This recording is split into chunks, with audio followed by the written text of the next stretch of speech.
Hey everyone, Tina Hogan Grant here. I'm an author of 9 books. I have a book coming out in July. That'll be my 10th book.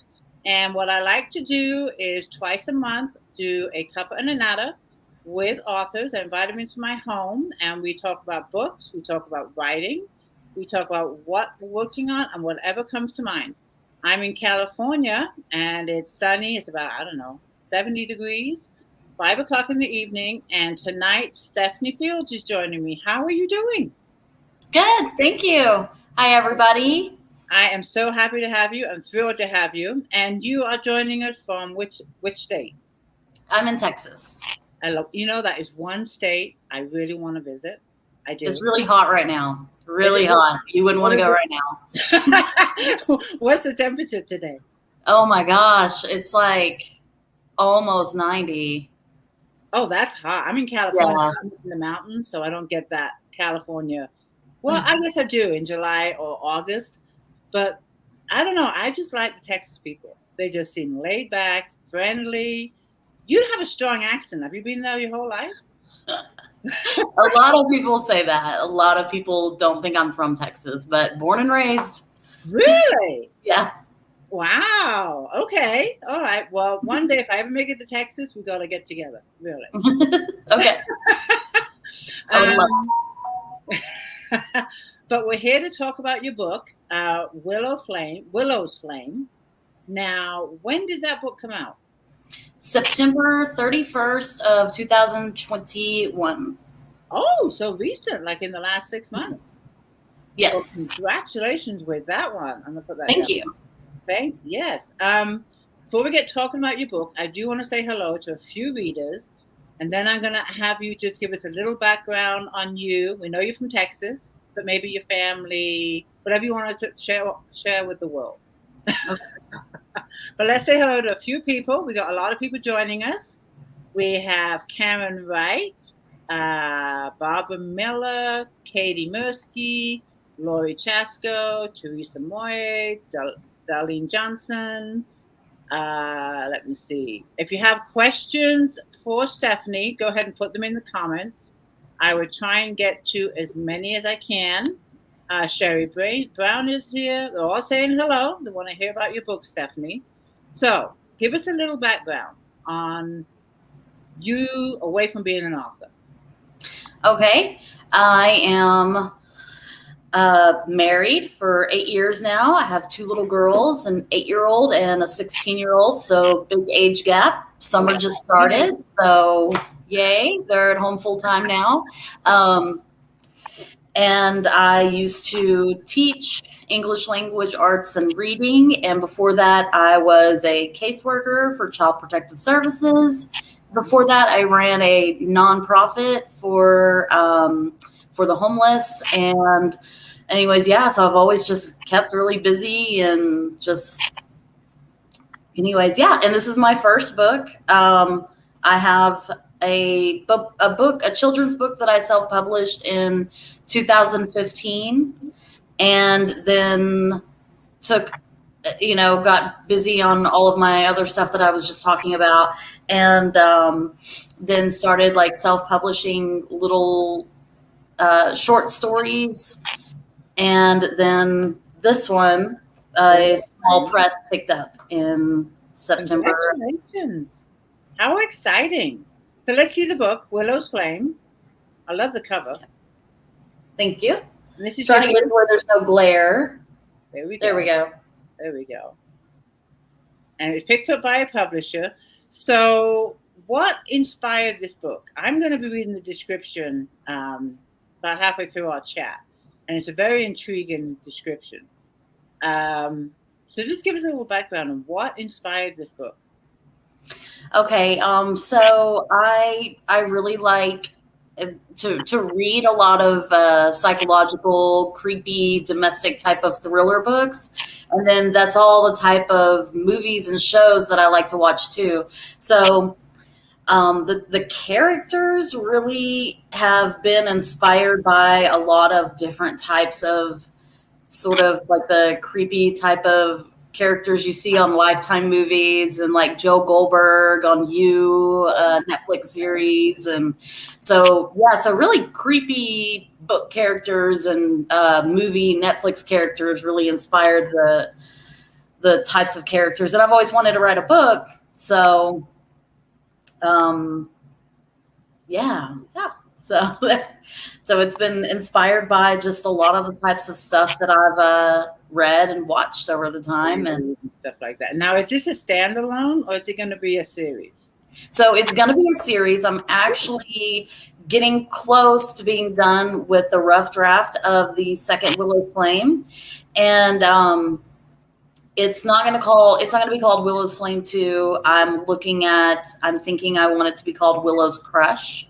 But I wrote it as to where it could be a standalone. So if somebody wants to read this and they don't have to read the second book to to get the whole story, or like the book that I'm working on right now for it, the second one, they won't have to read the first one in order to understand what's going on in the second one. So really both could be standalones, but they go together. Now, does it have the same characters in each book? Yes. Okay, and do you introduce new characters as the story unfolds?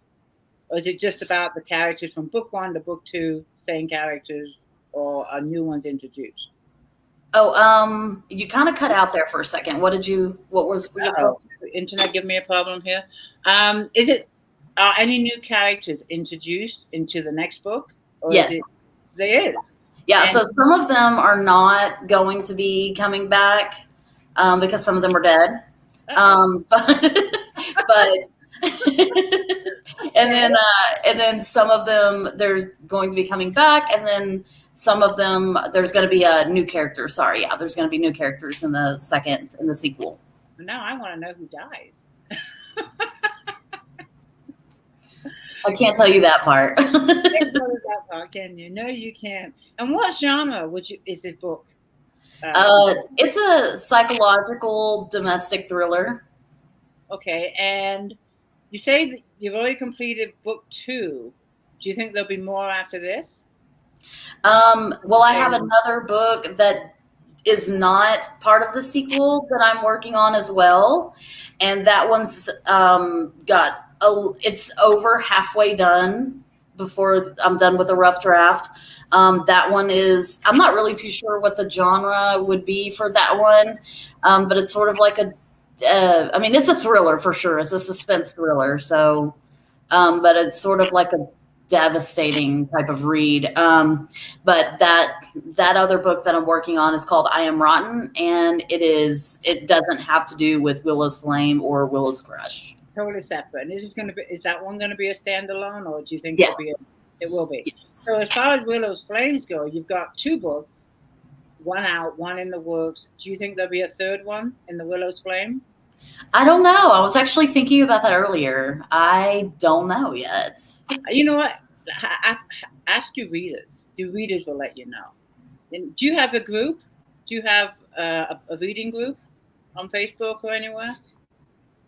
I do have a Facebook page. It only has it's just a little under 600 supporters on there.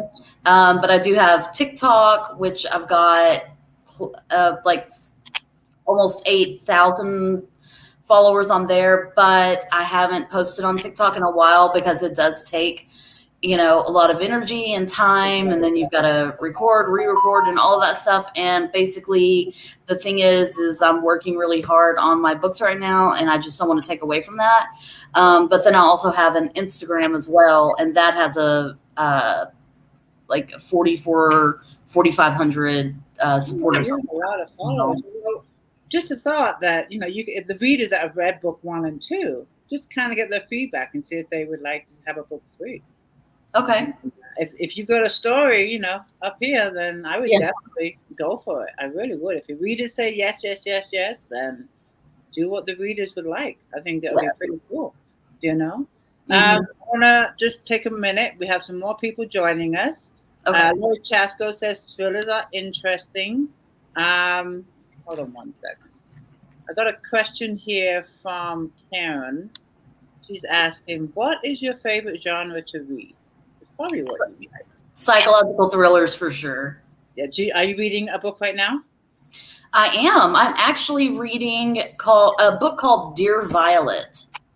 Ooh. And it's on Kindle Unlimited. And I promise you guys, I stayed up really late reading this, and I plan on finishing it tonight. I don't know the author, so this is no promotion or anything. Y'all should read that book. I'm just saying, if you like thriller. I'm writing that down next to your book. I have to look you up on TikTok. I didn't know you were on TikTok. I'll look you up and follow you. But I hear you about the time, and it's either write, market. We want to write books, but we also have to be out there to promote our books. I mean, that's why we're here tonight. You know, you want to get new readers, you want to promote your book. But I think for me, and let me know if you agree, I think the hardest part is marketing. I mean, it is. Yeah, I absolutely agree. I do plan on doing more marketing for both Willow's Flame and Willow's Crush. Once I get done with the first draft of Willow's Crush, I'm giving myself to July 4th is my deadline to finish the rough draft of Willow's Crush, the sequel to Willow's Flame. Right. Okay. All right. I got you. With Willow's Flame, that's your new book. It came out in December. Did you plot the book, or did it just kind of come to you and, were you a plotter or a pantster? It honestly just comes to me because I think the thing is like the way that I taught reading and writing is totally different than the way that I actually write. So like the very beginning of Willow's Flame literally just like came to me, and I was just like, oh, there it is. I like put it in my phone and then came back to my computer later and then typed it up and then just started going from there. And then I just go in and add and add and add and add. So, do you know how it's when you end it? I mean, before you end it, do you know what the ending's going to be, or does that a surprise too? Or does it change? With Willow's Crush and I Am Rotten, I do know how both of those are going to end. With Willow's Flame, I wasn't too sure. It just sort of came, but yeah. So, yeah, it just sort of came. Yeah, with me, when I write, I have no idea how the book's going to end. And that's one part I like about not plotting my books, is because, for me, it's, I'm reading it and writing it for the first time. And I just love the fact that even myself as the writer or the author of the book, I get surprised, like, wow, I didn't see that coming. Yeah, like, ooh, okay, there's a good twist right there. Yeah, exactly. And that's one thought I love about writing. In the process of writing, you are. I wouldn't say you're a new author, because you do have some other short stories out there. This is your first debut as a full book, but you're going through a publisher. From the very beginning of writing the first draft to getting the book published, what's the favorite step that kind of sticks in your mind and something you look forward to in the next book? What's your favorite part of publishing a book?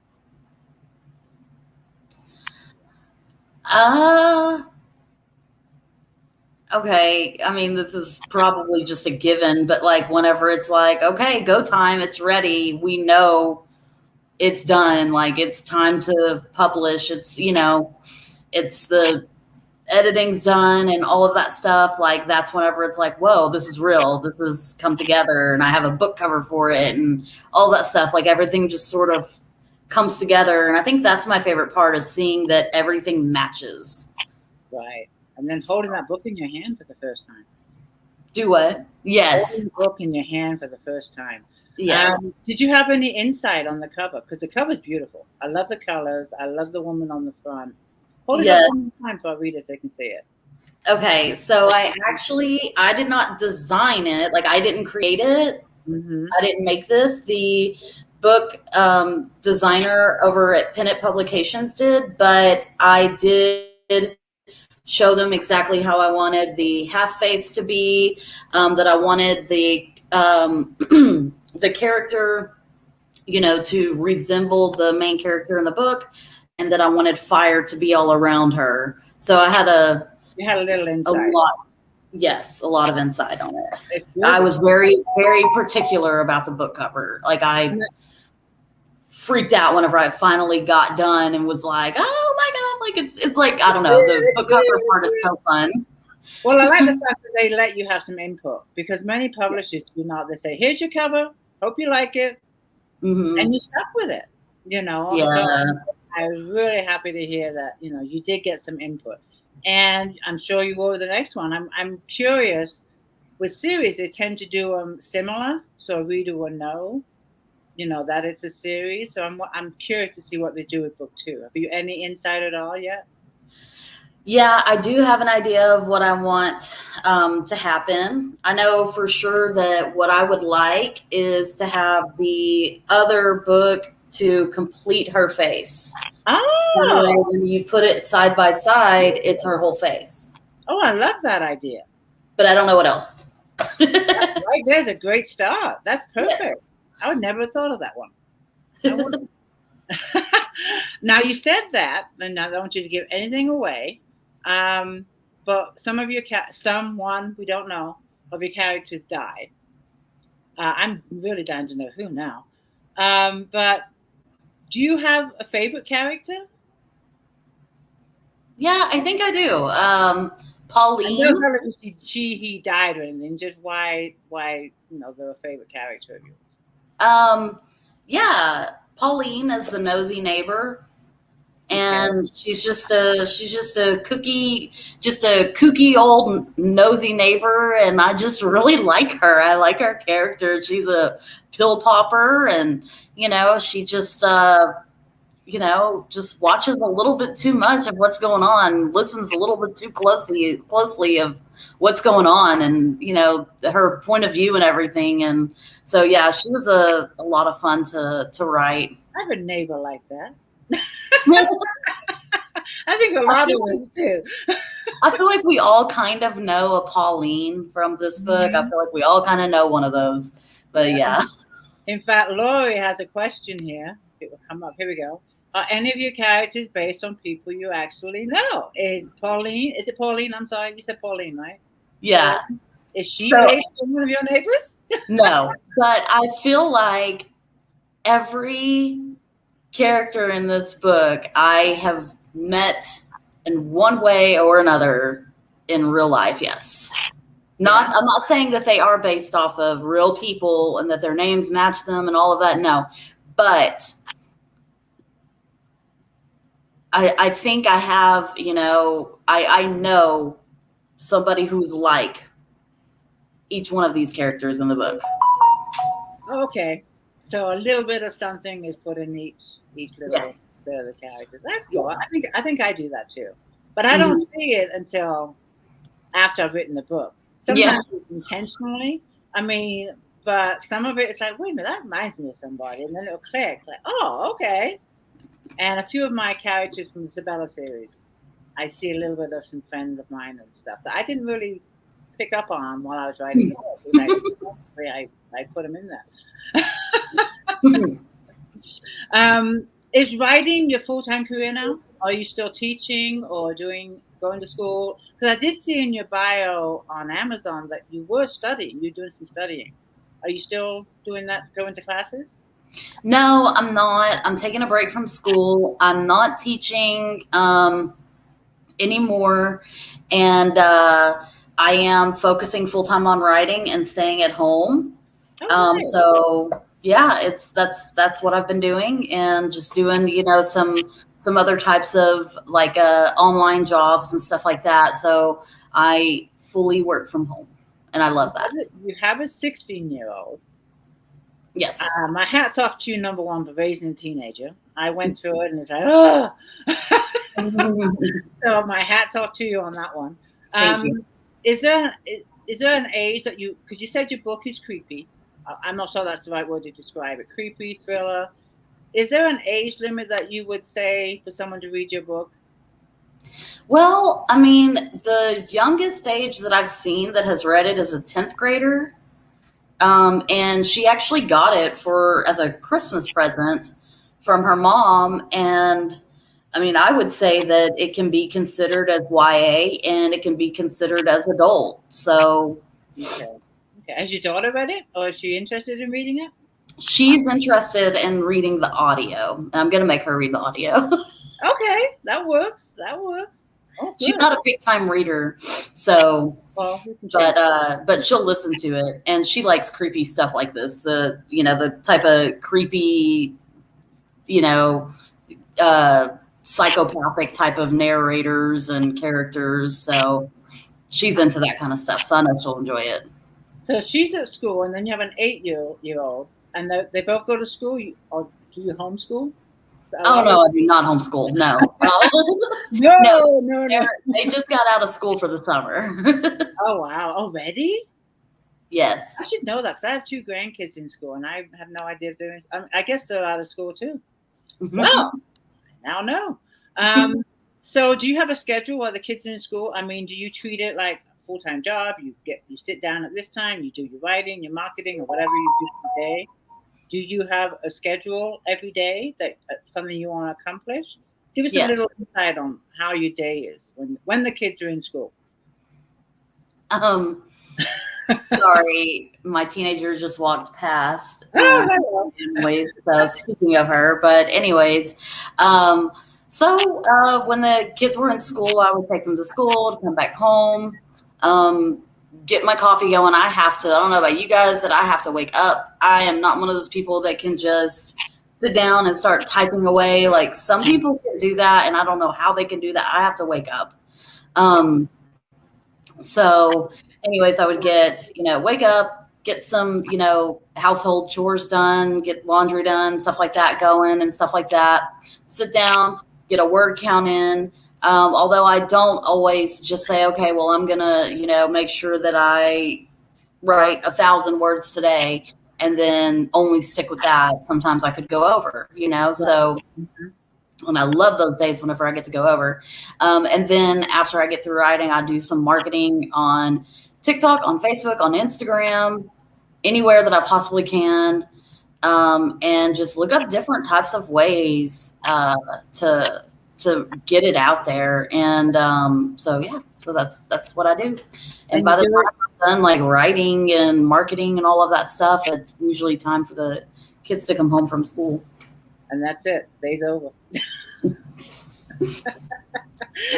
Renee has a question for you. She's asking, are there any of your characters that have died that you have second guessed about them dying? In other words, did you know they were going to die before they died?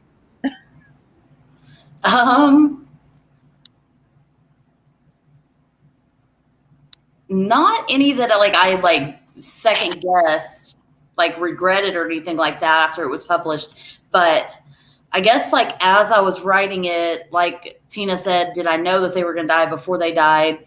I wasn't too sure that they were going to die. So Willow's Flame, like I said, this one was really not as plotted as much as the sequel to it, and I Am Rotten, which I Am Rotten is less plotted than Willow's Crush. But yeah, no, I really didn't know. I didn't know that they were going to until it just happened. That was a complete surprise to you when you were writing the book. Yes. Wow. Speaking of the titles of the book, did you know the title prior to writing, or did it come to you after the book or during the book? Willow's Flame came to me after I had finished the first rough draft. Mm-hmm. And what about the one coming up? The Willow's Crush just came to me 2 weeks ago, if that. Maybe a week ago, actually. But yeah. Was it just pop? You knew it was going to be the title? Or did you ask? Some authors actually spent an hour writing down all these different scenarios of the title. But yours just popped in your head and you knew that was it, huh? Yes. Yeah, that's what happened with me. There's a couple in my Sabella series that I had problems with, but the first 4 were easy because it was just the character's name. It was no problem. Then one was called Claire, one was called, Sabella, Jill. But then after I've gone through the characters' names, okay, now what? But it did come to me as I was writing the book. So I'm just curious. Sherry has a question for you. If you could choose to be one of your characters for a day, who would you choose? I would probably choose to be Pauline, the crazy neighbor. Okay, because you haven't read your book yet. Because she gets to hear it all, see it all, and she just has her fun little time popping pills and just, she just kind of, like. She doesn't. Pauline? How old is she? Pauline, how old did I say she was? 62? Okay, so okay. Yeah, that sounds like a typical nosy neighbor. Leisha has a question, and then I'm going to take a little break, and I'm going to read the description. And you are also going to treat us to a little reading too, correct? Mm-hmm. All right. Okay, so Leisha's asking, do your book characters talk to you? And if they do, have you had to change something in the book because of it? I love that question. Yes. Yeah? Mm-hmm. So you wrote something, and your character's in your head, and she's probably saying, no, that's not what I would have done. Like, no, ma'am, change that. Yeah, change that right now. I can totally relate to that. And my readers have heard it before. My second book, Eve, this is why I decided not to plot books anymore, because I had completely plotted out. And I knew the ending and everything. The teenager's there, isn't she? But it went in a totally opposite direction because Eve was telling me what I should be writing. So I totally get that. Totally understand. Yeah. And from that day on, I've never plotted a book. It just doesn't work for me. So I think the only way it would work for me is if I was writing like a murder mystery, because I would have to know who the villain is, in order to lay the clues into the book or the little hints into the book. So you have to kind of plot a murder mystery out. But for other genres, I can't see myself being able to plot it. Mm-mm. I just can't. So I love that. Thank you, Leisha. We have a few more people joining us. Raina is here. Live right now. No. Why is it like 6? Stephen. Sorry. Is that your kid? No, it's my husband. Oh, hello, husband. You know what happens when you go live? No problem. All right, I'm going to read the description of your book, Willows Flames, that came out December. I have it here in my phone. And then I'm going to hand it over to you to just give us a treat and a little live read. How's that sound? Okay. All right, so this is the description. So, what is it exactly that labels one a serial killer? Is it the amount of people that you kill? Statistically speaking, what if the killing is within reason? Can the murder or murderers be justified? If the world is a better place without the people who are killed, is it really such a tragedy? A serial killer is typically a person who murders 3 or more people, usually in service or abnormal psychological gratification. With the murders taking place over more than a month and including a significant period of time between them. In what was seen to be a cozy home in Chicago, a young couple seemed to have it all. Willow finds herself questioning the life she chose with her husband, Neil. When his secrets begin to unfold, she gets caught up in a spicy affair with Brock, who she met at a book club. It turns out Neil isn't the only one bearing secret. Pauline, who's named the nosy neighbor. Neighbors hear it all through the thin walls and start to connect the dots herself, when poor sweet Willow goes missing. Ooh, intriguing. I like that you put Pauline in there. A lot of people like Pauline. I hope she's not one of the ones that get killed, and I shouldn't say that, but I've already got attached to Pauline. I can't say anything. No, do not say anything. But I'm going to hand it over to you and let us know what part of the book you're reading from. And it's all yours, my dear. Okay, so I'm going to read the beginning of the book where it starts with present day. Okay, present day, the end. No, seriously, this is the end. It only makes sense to start at the end because beginnings lead to it anyway. So I'll give you what you're looking for right up front. It is a clear, starless black night. A cold breeze sets in, making the hair on my skin stand. My frizzy curls dance, smacking my face every 30 seconds. I keep my hands still, placed on my lap. I deserve to be slapped across the face. My eyes water with the sting of the crisp night air. The bottom sides of the bucket I sit on top of dig into the back of my thighs, leaving marks deep in blood red. I stay seated on top of that bucket for hours, feeling lethargic and finally being able to catch my breath. The deeper it digs into my backside, the more numb I feel. I let it do its job. I let it stab me so hard that it numbs all of me from the inside out, finally. When the numbness consumes me, I reject it. I stand and kick the bucket across the field, hard. I let out a scream I know no one can hear. Dropping down on the cold, wet grass, I feel it ease up the indentions on the back of my bare legs. I inhale a big gasp and hold it in as I swing my body to fall flat onto the ground, letting the earth become my bed to cry on. The tears well from deep inside and course down my cheeks. I let out a moan and howl that would haunt a mother's nightmares with the thought of her daughter needing her, shattering every bit of her broken heart. My baby cried for me. I yank out my luscious locks everyone just loves so much and pinch my arms black and blue until I become lethargic once more. I curl into a ball, hugging myself, I suppose to comfort. Not that I deserve that because I am a murderer. I did kill someone. People who take another person's life just don't deserve to be patted on the back afterwards. No, I don't deserve this hug. You made your bed, now lie in it, my mother would say. And so I do. I stay right there on the cold and wet ground all night and even for a few days after, not even caring that I hadn't even had a bite of food or had a drop of water touch my tongue. My mouth is dry and cracking and peeling. Someone out there does care, though. My body is stumbled upon, and I can just faintly hear a man and woman talking to each other. Their voices get closer and closer to me. They think I'm a victim of some brutal attack with the bruises from my pinching, tattooed into sleeves on my arms. My hair is matted and mangled with leaves making their home in between the tresses. My black floral sundress is smeared of mud and grass stains and blood. My dirty bare feet show, and my shoes are nowhere to be found. The couple feels sorry for me, as any normal person should. They each grab a hold of me and hoist my dead weight of a body up off the ground.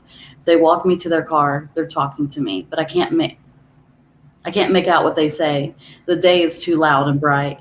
When we get to their car, they gently lay my frail body into the back seat. I smell cleanliness and a cheap car freshener in the air.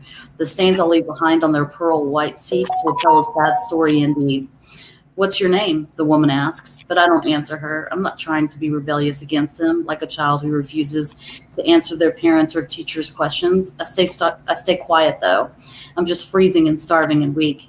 Can you hear me? She asks again. Willow, I whisper, and my name Willow, I whisper, and my throat hurts. It feels and tastes like blood back there. Willow, that's a pretty name. Can you tell me who did this to you, Willow? Her voice sounds like a teacher's does when they're getting down to the bottom of who started it on the playground. Me. I did this. But again, I say nothing, and this time I really say nothing.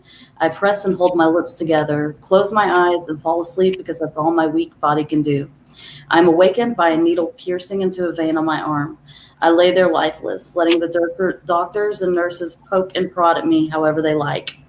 They sedate me with enough morphine to kill off all the physical and mental pain I feel. I'm loopy-headed and feeling pretty damn good as I sing out loud Ironic by Alanis Morissette. My off-tune singing continues while they roll me from triage to the recovery room. I'm having the time of my life, and as I look up, I'm met with a few faces covered in hospital masks peering down at me. The wrinkles that surround their eyes show me that they're smiling at me. They think I'm funny. I think they like the way I sing. Those faces are the last of what I see before falling back asleep. When I wake up, I notice fresh flowers on the windowsill of the room I'm recovering in. The couple who saved my life are gone, but they left me a card and a balloon with "Get well soon" and bright colors marked on both. The bouquet is from all the staff. It's not a cheap one either. The assortment is beautifully put together. Those dainty multicolored flowers have already blossomed and bloomed. I opened the card from the couple and read the note they left for me. It was just a simple little quote on the inside, and they wrote that they'll be back to check on me. They signed it with Mr. and Mrs. Gray. A petite, bubbly nurse walks in with a plate of hospital food balanced on a tray, and when she sets it in front of me, I devour it all within minutes, starting with the Jell-O, the red strawberry kind, my favorite. She stays to witness the starved prisoner finally getting to eat. Sorry about that. And I feel awkward scarfing my food down in front of her. Every single crumb vanishes off the plate as she stands there to watch me eat. I elbow her a few times, hoping she doesn't take it away before I can finish it. She smiles and tells me there's more where that came from before walking back into the hospital halls to a few nurses that peer into the room I lay in. They whisper to each other as they walk away. I don't hear what they're saying, but I can only imagine. I know what they're all thinking. I'm a victim of some psychosexual predator, and he's out on the loose, stalking his next prey. The next beautiful, innocent young woman who's just headed home from the pub or library or grocery store will be unfortunate. Boy, are they ever so wrong. I'm a cold-blooded killer, but I'm not ready to admit such a thing just yet, because now that I'm thinking clearly, I remember why I did it. But I wonder, how many lives do you have to take before you're labeled a serial killer?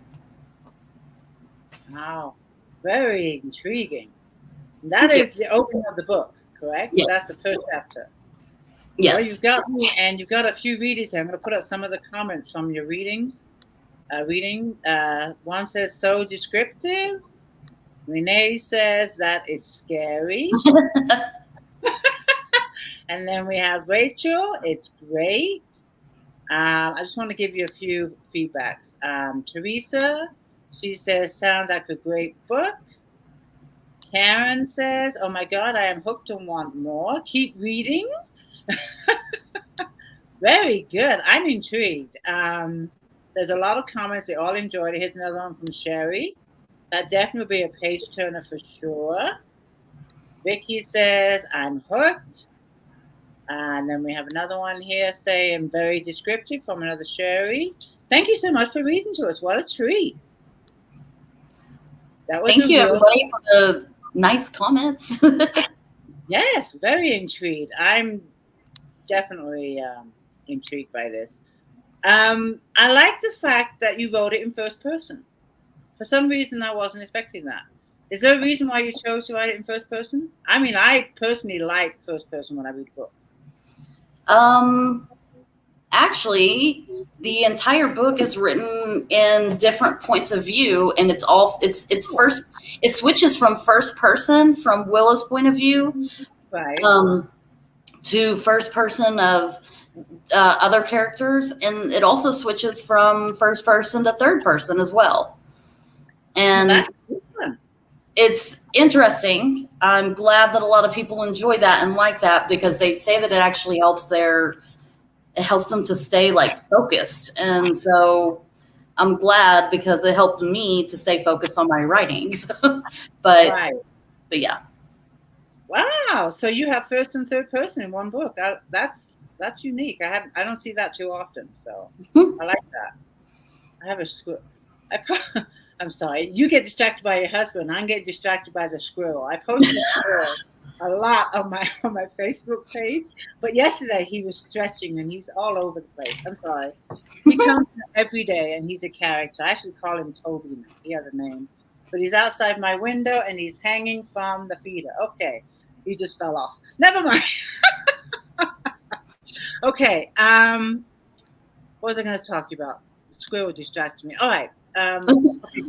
When you're not writing, and what do you like to do, just to get away from writing, get away from marketing, do something different? What kind of hobbies do you have that just take you away from your writing world?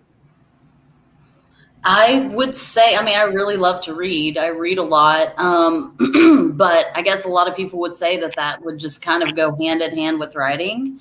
But I do enjoy just browsing social media, taking pictures, editing pictures. Spending time with family, shopping, of course, thrift shopping. Watching movies. So. And you watch the suspense thriller movies? Yeah. Do you have a favorite?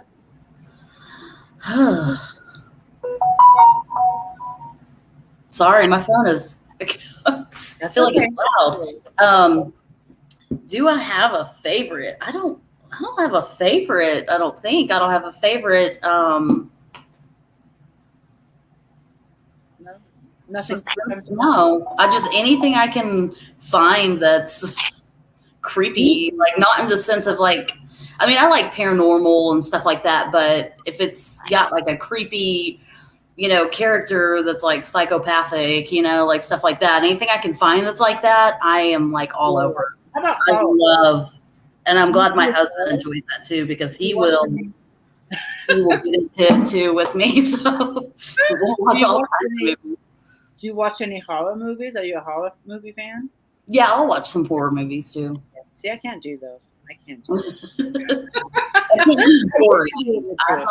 I'm not big on gory. Yeah, but I can't. I can't even watch was it the show Emergency where they show all the blood and gore? The hospital shows. I just can't do it. No, I can't either. I could, but not anymore. Here's a good question from Renee I want to put up.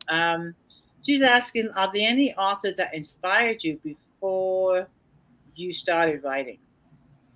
Yeah, I love Gillian Flynn. She is a big inspiration for me, like her writing style. Lisa Unger. Yeah, those are. I should read them. Are they suspense, thrillers, creepy? Yes. Okay. See, I don't read a lot of those, but I might stop. I might be missing out on something. And Carrie is asking, she's asking, oh, wait, I got lost. Here it is. Have you seen the movie Carrie? We were just talking about movies. You know what's so funny? I actually just watched that yesterday, the 2013 one. So that's really funny that you just asked that. Yeah, I've seen the Carrie movies, even though I just got there saying I don't like the blood and the gore and all that, but that's a different kind of. But that's just so interesting that you just asked me that, because I did just watch that. You just watched it? The 2013 version yesterday, yes. Did you enjoy it? Yes. I've never seen it. How about you? I'm not so sure about the 8-year-old, but your teenagers, they like horror movies or creepy movies too? Yeah, my teenager, my youngest one, I've had to explain to her there's just some things she can't watch, because she'll try to watch like some creepy stuff on YouTube that, from the past. And I'm like, no, you can't, that's going to give you nightmares. You can't watch that. But she likes that. So now I've got her hooked onto Goosebumps. So she really gets into Goosebumps. Goosebumps, the books? The books and the shows, yeah. My son used to be into those, and now my grandkids are into those. Love it. They love Goosebumps. Yeah, she does too. What age are they up to? I thought they were for a younger group, but I guess not. Yeah, they're younger. My 16-year-old is not into Goosebumps, but my 8-year-old is. Okay, the 8-year-old. That's what I was thinking. No, my 16-year-old is into stuff like that Netflix show You on. I've never seen that. I can't. She's into the type of stuff that I am. That's great. Creepy stalker type of movies. Well, when she gets a little bit older, maybe she'll give you some feedback on your books. Mm-hmm. Yeah, that'd be great, because if she enjoys what you're enjoying on writing, she'll be excellent feedback, especially for her age group. That'd be great. Karen's asking, do you have any pets? Yes, we have a dog named Socks that just ran past the window right now. And I got the squirrel back. Yeah. And then we have some chickens that we've named after book characters and TV characters. I like that. How many chickens do you have? 4. We had a whole slew of them, but yeah, we have 4. Yeah, we had 17 at one time, and I miss fresh eggs. Are you getting eggs? Are they still young? Mm-hmm. How do you like the eggs? Oh my gosh, I love it. Yeah, you'll never go back to store-bought. I mean, you will not. The difference is just huge. Yeah. And, our chickens, sadly, got taken by raccoons and wildlife one by one. But I have neighbors up here that have chickens, and it's like, I want fresh eggs. Put me down for a dozen eggs a week. 'Cause I can't buy store eggs anymore. I just can't do it. The color alone is just completely different. Just completely different. Huge difference. Yeah. Do you have a rooster or just chickens? We do have one. We do have one rooster, and he's a jerk. His name is Carl. Kyle? Yeah, I had one rooster, but I had to give him, I mean, he wasn't taken for food. He was actually taken to a farm on about 5 miles from where I live because he was just tearing up my chickens, to put it bluntly. And I said, okay, we're done. I can't watch this. I don't want to see this. So, and his name was Yoko Ono. Oh. Just like Yoko when he's cock-a-doodle dude. So that was his name. That's a cool name. Yeah, that was his name. But I like the fact that you name him after characters from your book. That's really cute. Not from my book, but just book characters in general. But I like the idea of naming them after characters from my book. But yeah, no, just book characters in general. Oh, there you go. Yeah, our dog, Tess, she's named after a TV series that I love. It's McCloud's Daughters that I just love to watch. And there's a Tess in there, and she's named after Tess. That's how Tess got her name, because she was at one time a working dog. My husband, who's a falconer. And falconers, if they have a working dog, the name has got to be a one syllable. But when they call the dog back in, they just always, for whatever reason, it has to be a one syllable. So we're going through names, and I thought, Tess from McCloud's Daughters. My dog got her name. So you have a dog and 4 chickens. Do you think you'll get any more chickens? I would like to, but not right now. Not right now. Not right now. You got too much going on. Do you have quite a bit of property where you live? Yeah, we're on a few acres. Oh, nice. Do you garden too? We do. We have some fresh strawberries that are coming up, a whole bunch of them. Some blackberries out there, but we need to be gardening more. So, yeah, but that's yeah. Great. And do your children help? Your kids help with the gardening? Mm-hmm. Yeah. Mainly the little one, the teenager, not so much, but yeah, I love to garden. I mean, I don't have a few acres. I wish I did, but what my grandsons love is that they grow their own pumpkins up here every year. Oh, So cool. I have them on weekends, not every weekend, but maybe twice a month. And during, before Halloween, I make sure the seeds are in, and they come up and they take care of their pumpkins. And they love it. I've been doing that for about 3 years, and they take the pumpkins back and That's so cool. Yeah, you should try that. And they don't take that long to grow. I think, when do I put them in the ground ready for Halloween? I think it's August. It might be end of July, beginning of August. A couple of months, 3 months. And yeah, they watch them grow. And every time, because I only get them like maybe twice a month, they actually see how fast they grow. And I don't like pumpkin. I don't eat pumpkin pie. So they take them all home, give some to their friends at school. But yeah, the 8-year-old will probably love it. Yeah. It's a good idea to go. And what I did is dried out the pumpkin seeds from the year before. So that way I don't have to go buy them. That's awesome. Yeah. I love it. Your book, back to your book. It is on all platforms, or is it in Kindle Unlimited? Is it exclusive to Amazon, or is it on all platforms?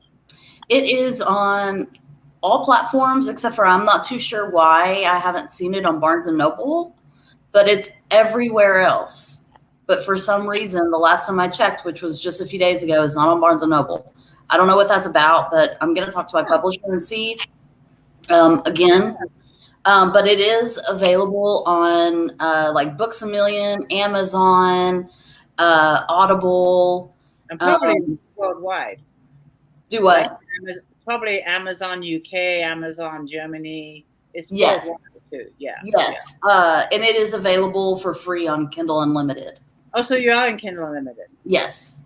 Okay, wonderful. Okay, so are you talking about Barnes & Noble that the ebook is not on Barnes & Noble, or just or both? Ebook. It's not on Barnes & Noble as an ebook. Oh, that's because you're in Kindle Unlimited. When you're on Kindle Unlimited, it's exclusive to Amazon. Oh. If you do an ebook that's not in KU, then it goes in all the bookstores. But the paperback is worldwide, and you should have a paperback in Barnes and Noble. Right? Oh, okay. You do have a paperback, right? I haven't seen it on Barnes and Noble. Really? Not even the paperback? Right. Oh, then you need to ask your publisher. If it was an Yeah, ebook, so that's what I'm saying. Like, it's on everything, everything except for Barnes and Noble. So that's what's weird. Yeah, I would definitely ask them about that. Yeah, if it's not just the ebook, because I know if you're in KU, you can't have an ebook anywhere else. It has to be exclusive to Amazon. If you're not in KU, you can have your ebook everywhere. I'm in KU. Yeah, I'm in KU, and my books for ebook are only on Amazon. But I have paperbacks everywhere else. Ah, gotcha. That's how okay. But yeah, definitely, if the paperback's not there, there's a glitch or something. I'll definitely find out what's going on. We are coming up to the hour. Can you believe how fast this goes? It goes really quick. But I do want to talk about a giveaway, which you're generously doing. Hold on, I'm going to try and get this banner. If I can find where it is, I'll click it. Here it is. There we go. Now I see your face. Let the readers know what you'll be giving away. Okay, so I have it ready right here. It is a free signed copy of Willows Flame, and it's already signed for you. Oh, look at that. How exciting. Thank you so much. That's so generous of you. Yeah. And many of the readers already know this, but this giveaway is for those that are watching us live. We really appreciate you taking an hour out of your day to listen about Stephanie's books and listen to her live read. So it is for our people that are here live. And Stephanie has asked if I would announce the winner. So I will, as usual, feed my dogs and have dinner. And then I'll come back and announce the winner. And what I'll do, Stephanie, is that I'll tag you. Are you in my group? You are in my group, aren't you? Read More Books? I think you are. I think so. Yeah, I'll tag you when I announce the winner. And then I'll have the reader just contact you through Messenger for the details of shipping, something like that. So everyone that's watching us live, you all entered in the giveaway. So I wish you all good luck. And I am doing my usual giveaway, but I'm doing it a little bit different. I always give away a $5 Amazon gift card. And that, to be entered for that, well, first of all, you're going to get a choice today. You can either have the $5 Amazon gift card, or you can have one of my coffee mugs with the Tammy Mellows trilogy. So that's the front, and then there's the back. So you have a choice this evening, because some of you might already have this cup. You might want 2 or 3. I don't know. But the choice is either a $5 Amazon gift card or the coffee mug.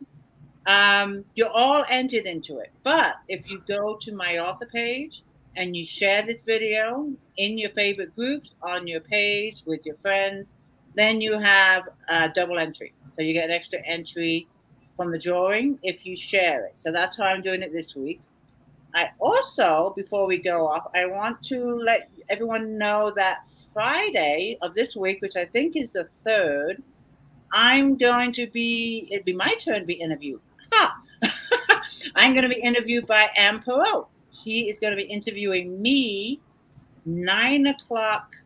Oh gosh, I hope this is right. 9 o'clock California time, Pacific Standard Time at 9 a.m. So I better have plenty of coffee in me and awake and not in my bathrobe. I'll be dressed and up and ready. And then on the same day, Friday, I'm also going to be doing my hour of just me, the Cuppa show at 3 o'clock Pacific Standard Time with more giveaways. And that's just me. I'll be doing a live read, talking about my books, what's going on, doing some giveaways. I did it for the first time last month, and I had a lot of fun. I will be posting in the group, so look for that. Again, the giveaways. Thank you, Stephanie, for the paperback. I will be checking in. I do want to hand it over to you for one last time, just for a few last words before we go. Okay. All right. Well, thank you all for, coming in, hearing me read and learning about Willows Flame. If you're not the winner, that's okay, because you can still get it on Amazon. And remember, it's free on Kindle Unlimited. If you read it on Kindle Unlimited and you decide that you want a paperback, and you want it to be signed, just shoot me a message. Just send me a private message and I will ship it out to you. We'll discuss, the details and everything, and I'll ship it out to you. Also, if you already have a paperback and you want it to be signed, I do have book plates that